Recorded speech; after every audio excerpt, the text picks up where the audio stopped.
Windows 11 update করতে না পারার নিষেধাজ্ঞা তুলে নিয়েছে মাইক্রোসফট। মাইক্রোসফটের নিষেধাজ্ঞার কারণে এতদিন চাইলেও ইজি অ্যান্টি-চিট সফটওয়্যার ব্যবহারকারীরা নিজেদের কম্পিউটারে উইন্ডোজ 11 এর 2024 সংস্করণ 24H2 ইনস্টল করতে পারছিলেন না।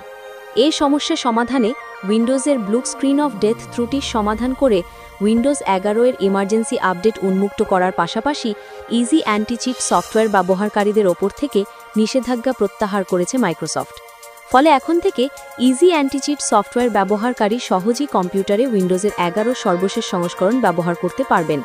মাইক্রোসফটের তথ্যমতে ইজি অ্যান্টি-চিট সফটওয়্যার ইনস্টল থাকা অবস্থায় উইন্ডোজ 24H2 আপডেট করতে গেলে কিছু কম্পিউটারে হঠাৎ রিস্টার্ট এবং BSOD সমস্যা হতো।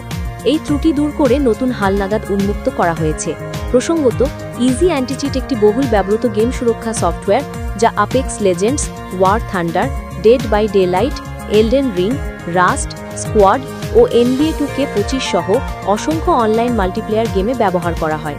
মাইক্রোসফট জানিয়েছে, যেসব কম্পিউটারে অন্য কোনো আপডেট সংক্রান্ত নিষেধাজ্ঞা নেই সেগুলো এখন উইন্ডোজ আপডেটের মাধ্যমে 24H2 সংস্করণ ইনস্টল করতে পারবে। তবে কিছু ব্যবহারকারীর কম্পিউটারে একটি সতর্কবার্তা দেখা যেতে পারে, যেখানে জানানো হবে সিস্টেমে ইজি অ্যান্টি-চিটের এমন একটি সংস্করণ ইনস্টল করা আছে যা নতুন উইন্ডোজ সংস্করণের সঙ্গে অসামঞ্জস্যপূর্ণ।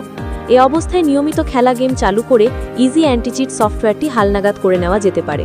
প্রতিষ্ঠানটি আরও জানিয়েছে, কম্পিউটারে ইজি অ্যান্টি-চিটের পুরনো সংস্করণ ইনস্টল থাকলেও গেম চালিয়ে সেটি সক্রিয় করা হলে BSOD সমস্যা দেখা দেবে না।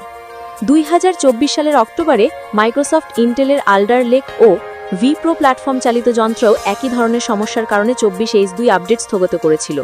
ওই সময় অ্যাসফল্ট 8 গেম ক্র্যাশ হওয়া এবং ইজি অ্যান্টি-চিট সক্রিয় থাকলে ব্লু স্ক্রিন দেখা দেওয়ার অভিযোগ উঠেছিল। পরে সমস্যা সমাধান করে চলতি বছরের মার্চে সেই আপডেট নিষেধাজ্ঞাও তুলে নেওয়া হয়।